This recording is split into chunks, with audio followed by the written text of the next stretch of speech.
Hello guys. आज मैं आपके सामने फिर से हाजिर हूँ डीएलएड अभ्यासक्रम मॉड्यूल के द्वितीय वर्ष यानी कि एसवाई के कोर्स नंबर 5 ब हिंदी के साथ। आज हम लोग देखने जा रहे हैं हिंदी का 5वां चैप्टर और ये उसी की सीरीज का वीडियो है। और आज हम देखेंगे हिंदी साहित्यकारों के जीवन एवं कवन का परिचय में से मैथिली शरण गुप्त जी के बारे में। गाइस, जो इसके पहले का वीडियो है वह तुलसीदास जी के ऊपर हम लोग ने लिया था और इसके लिंक जो है वो आपको डिस्क्रिप्शन बॉक्स में से मिल जाएगी, तो वहां से आप उसको देख लेना।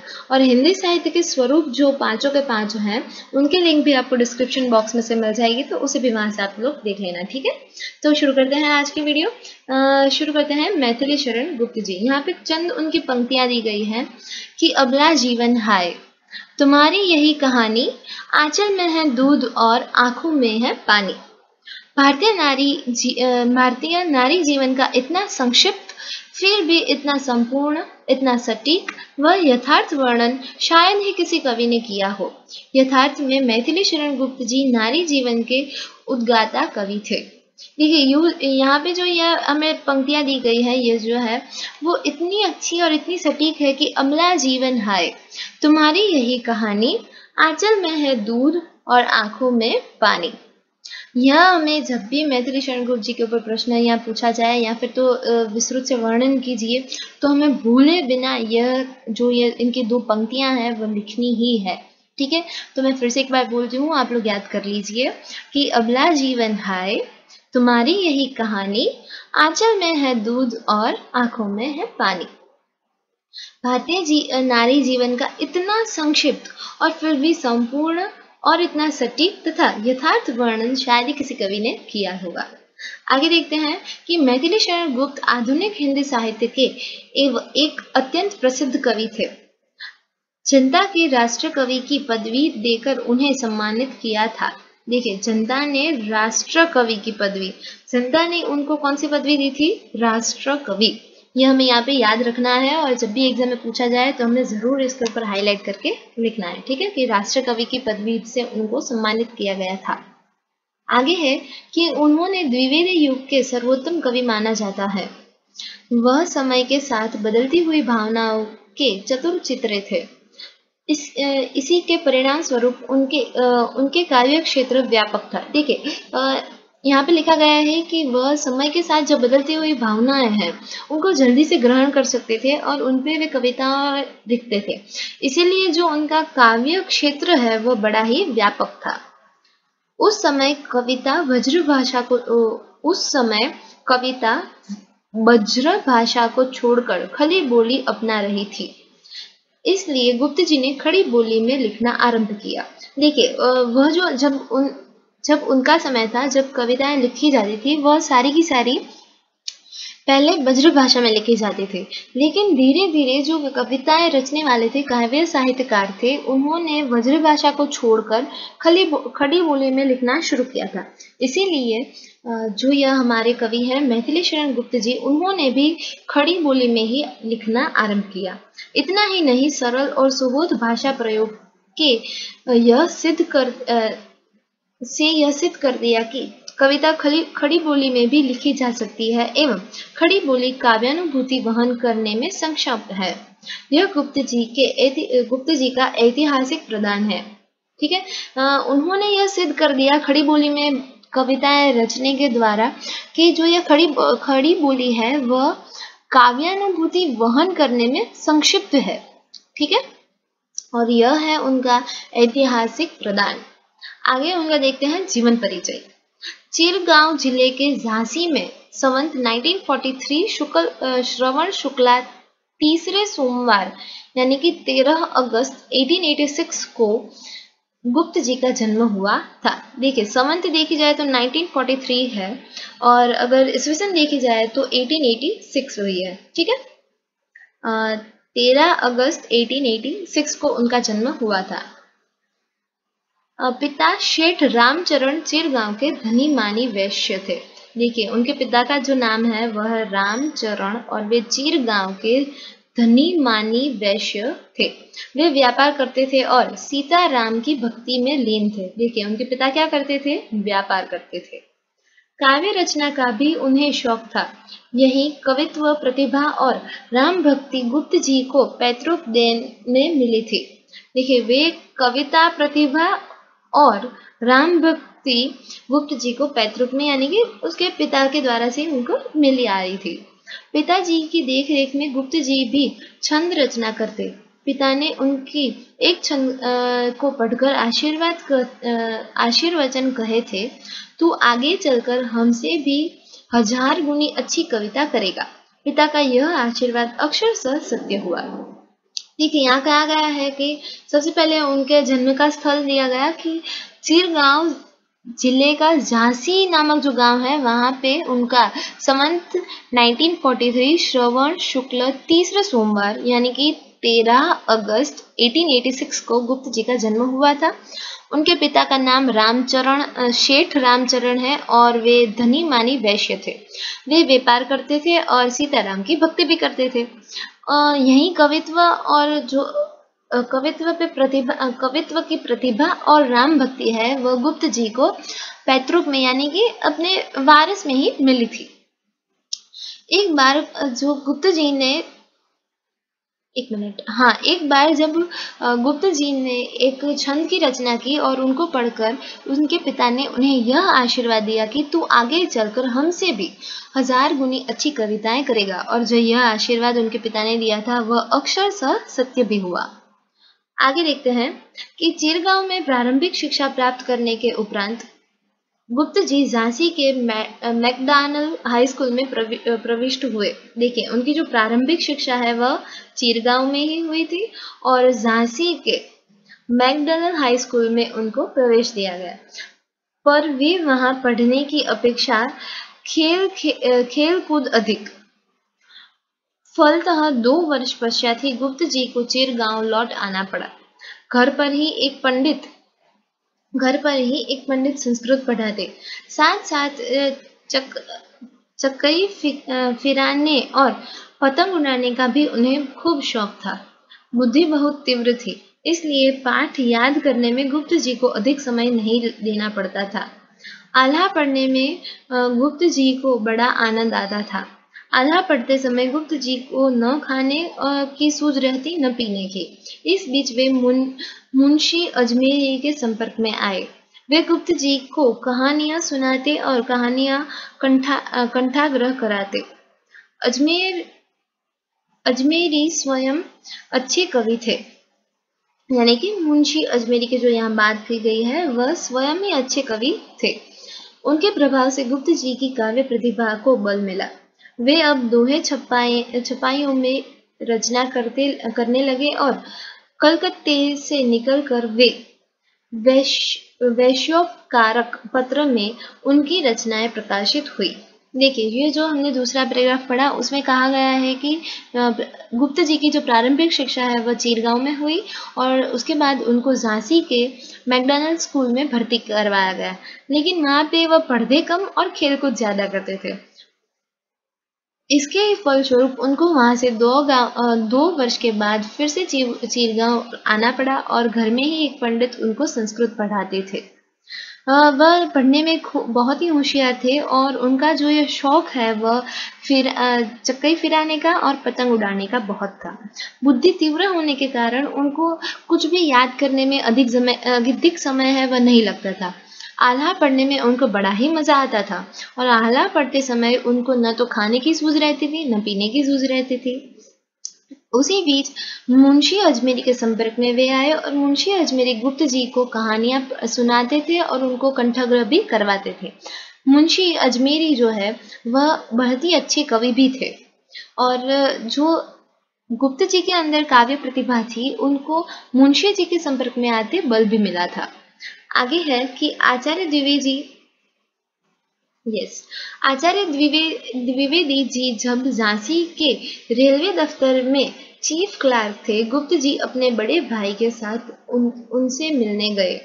गुप्त जी का परिचय कराते हुए द्विवेदी जी से कहा गया, ये मेरे छोटे भाई भी कविता करते हैं। आगे चलकर इन्हीं द्विवेदी जी की छत्र छाया में मैथिली शरण जी की काव्य प्रतिभा पल्लवित और पुष्पित हुई। देखिए, आचार्य द्विवेदी जी नामक जो यह व्यक्ति है वह झांसी के रेलवे दफ्तर में चीफ क्लार्क थे। क्या थे वे? चीफ क्लार्क थे। कौन? आचार्य द्विवेदी, झांसी के रेलवे दफ्तर में। ठीक है। और वहाँ पे गुप्त जी अपने बड़े भाई के साथ उनको मिलने गए और उनके बड़े भाई ने कहा कि ये मेरा छोटा भाई है और यह कविता भी करता है। और आगे चल के द्विवेदी जी की छत्रछाया में ही मैथिली शरण गुप्त जी की जो ये काव्य प्रतिभा है उसको पल्लवित और पुष्पित हुई। आगे देखते हैं कि जब द्विवेदी जी सरस्वती के संपादक बने तब गुप्त जी ने हेमंत शीर्षक कविता सरस्वती में प्रकाशनार्थ भेजी। उस अंक में इस कविता को स्थान न मिल सका। देखिए, अभी जो यह आचार्य द्विवेदी जी है वह सरस्वती नामक पत्रिका है उनके संपादक बने। ठीक है, सरस्वती नामक पत्रिका के संपादक बने और इस सरस्वती पत्रिका में गुप्त जी को अपनी हेमंत नामक जो यह एक कविता है उसको प्रकाशार्थन उन्होंने भेज दी, लेकिन उस अंक में कविता को स्थान न मिला। आगे लिखा है कि अपने उस मोहिनी नामक एक अन्य पत्रिका में प्रकाशित कराई। फिर जो गुप्त जी है उन्होंने मोहिनी नामक एक अन्य पत्रिका है उसमें यह हेमंत नामक जो शीर्षक कविता थी वहां पे प्रकाशित करवाई। कुछ समय पश्चात कविता काफी संशोधन और काट छाट के बाद सरस्वती में प्रकाशित हुई। द्विवेदी जी ने एक पत्र भी गुप्त जी को लिखा कि हमने जो संशोधन किया है उन पर विचार करो। आगे से जिस कविता को हम न छापे उसे दूसरे पत्र में न छप पाओ। बस गुप्त जी उसी दिन से द्विवेदी जी के पक्के शिष्य बन गए। उन्होंने बताए मार्ग पर ही वे चलने लगे। देखिए, जो यहाँ पे ऐसा कहा गया है कि जो सरस्वती के संपादक यानी कि आचार्य द्विवेदी जी हैं उन्होंने यह हेमंत नामक शीर्षक जो गुप्त जी की कविता है उनको नहीं छापी। बाद में गुप्त जी ने क्या किया, मोहिनी नामक जो अन्य पत्रिका है उसमें छपवा दी। ठीक है। और कुछ समय पश्चात संशोधन के बाद काट छाट करके यानी कि उसमें कुछ सुधार विधार करके जो सरस्वती है उसमें हेमंत नामक जो कविता गुप्त जी ने लिखी थी उसको प्रकाशित करवा दी गई। और इसी के साथ द्विवेदी जी ने गुप्त जी को एक पत्र लिखा और कहा कि जो कविता हम लोग यानी कि जो रचनाएं हम लोग न छापे उसे आप दूसरे किसी पत्रिका में ना छप पाए और हमने जो संशोधन किया है उस पर थोड़ा विचार भी करें। बस इसी के बाद गुप्त जी हैं वह द्विवेदी जी के पक्के शिष्य बन गए। आगे है कि साहित्य साधना के साथ साथ गुप्त जी राष्ट्र आंदोलन में भी भाग लिया। उन्हें जेल यात्रा भी करनी पड़ी। विश्वविद्यंग गांधी बापू गुप्त जी के अत्यंत आदर सम्मान करते थे। सन 1936 में उन्होंने गुप्त जी को काशी में काव्यमान ग्रंथ भेंट किया था। देखिए, जो साहित्य की साधना गुप्त जी करते थे उसके साथ साथ वे राष्ट्रीय आंदोलन में भी उन्होंने भाग लिया और वे गांधी जी के बहुत ही आदर और सम्मान करते थे। आगे लिखा है कि सन 1936 में गांधी जी ने गुप्त जी को काशी में, देखिए गांधी जी ने गुप्त जी को काशी में काव्यमान ग्रंथ भेंट किया था। आगे लिखा है कि पिछले 50 वर्षों से राष्ट्र के मानस और अधिक प्रबुद्ध और ऊर्जास्वित रूप देने की साधना में रत यत महान तपस्वी 12 दिसंबर सन 1964 को अर्धरात्रि के पश्चात 78 वर्ष की आयु में स्वर्गधाम के वासी बन गए। यहाँ पे जब उनका निधन हुआ उनकी तारीख दी गई है कि 12 दिसंबर सन 1964 को 78 की आयु में उनका जो है वह स्वर्गधाम हो गया। आगे है कि गुप्त जी ने अपने जीवन काल में ही समुचित लोकप्रियता अर्जित की।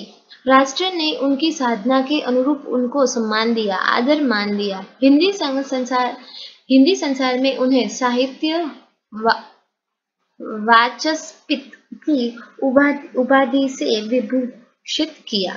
राष्ट्रपति द्वारा सन 1954 में पद्म विभूषण की भी उपाधि अलंकृत की गई।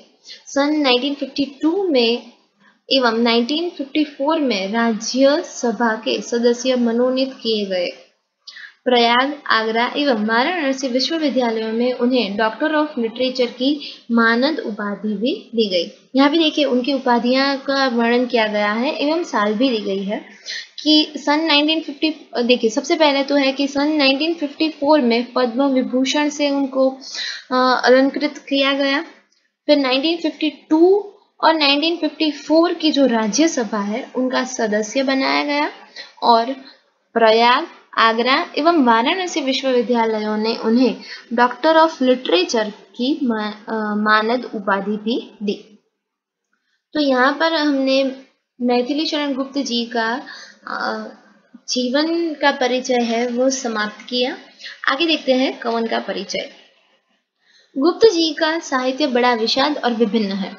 भारतीय के भंडार को अपनी रचनाओं का अतुल भाव संपदा से वैभव संपन्न बनाने में उनका योगदान आधुनिक कवियों में सर्वोपरि है। उन्होंने साधारण गद्यमय पद्य से लेकर उत्कृष्ट कलात्मक काव्य तक उनके प्रबद्ध कृतियां गीत मुक्तक, अतुकांत, तुकांत, मौलिक, अनुदित सभी क्षेत्रों में लिखा है। उनके काव्य की अनेक कोटियां हैं, अनेक भेद हैं और इसमें संदेह नहीं कि उसकी रचनाओं में युग और साहित्य की विगत 50 वर्षों की चेतना का इतिहास सुरक्षित है।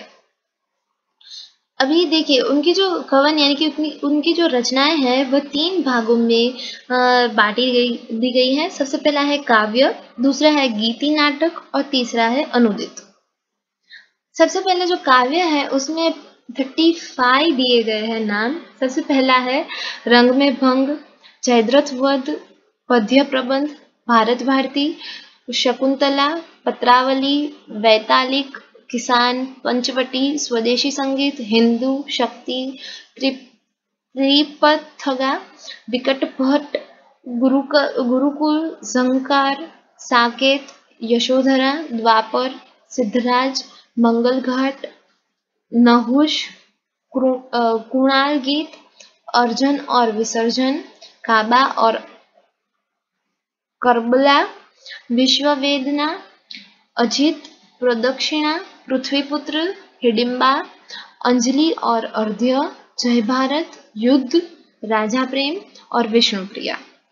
यह जो सारे मैं नाम बोली 35 नेम्स थे और वो सारी की सारी जो रचनाएं हैं वे उनकी काव्य रचनाएं थी।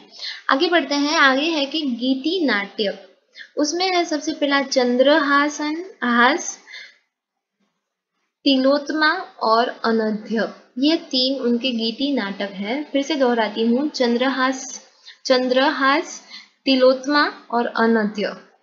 और उनकी जो अनुदित रचनाएं हैं उसमें है कि मेघनाथ वध, प्लासी का युद्ध, वीरांगना, विरहिणी ब्रजांगना और स्वप्नवास वदत्ता। आगे देखते हैं कि मैथिली शरण गुप्त द्विवेदी युग के प्रतिनिधि कवि हैं। उनके काव्यों में युग चेतना, गांधी विचार का व्यापक चित्रण है। उनकी वाणी का परिधान पहनकर भारत की सांस्कृतिक साधना साहित्य की भूमि पर दृढ़ता से प्रतिष्ठित हुई है। सचमुच उनके निधन के एक युग समाप्त हो गया है। तो गाइज मैं यहाँ पे आप सबसे आशा रखती हूँ कि आप लोग को मैथिली शरण गुप्त जी का जीवन कवन एवं उसका जो परिचय है वह अच्छे से समझ में आ गया होगा। और मैं यहाँ पे आप लोग एक टिप देना चाहती हूँ कि अगर एक बार आपने ये वीडियो देख लिया या कुछ भी सुन लिया, पढ़ लिया, तो थोड़े दिनों के बाद उसको फिर से सुनिए। याद रहे ना रहे वो दूसरी बात है, लेकिन उसको सिर्फ सुनिए। आप सुनने से भी हमारी याद शक्ति है वो बढ़ती है और कहीं ना कहीं हम 2-3 बार सुनते हैं तो अचानक हमें कोई भी प्रश्न पूछे या हमें एग्जाम में लिखने को आए तो हम आसानी से लिख सकते हैं। ठीक है, तो अगर आपको वीडियो अच्छा लगा हो तो लाइक करें, शेयर करें और सब्सक्राइब करना बिल्कुल ना भूलें। ठीक है, और अगर आपको कोई भी क्वेश्चन या क्वेरीज हो तो आप मुझे कमेंट बॉक्स में लिख के बता सकते हैं। मैं उसका जल्दी से जल्दी आपको आंसर दे दूंगी। जल्दी मिलती हूँ आपको अगले हिंदी साहित्यकार जिसका नाम है प्रेमचंद, और उसी के वीडियो के साथ हम लोग मिलते हैं। आपने पूरा वीडियो देखा उसके लिए आपका थैंक यू वेरी मच।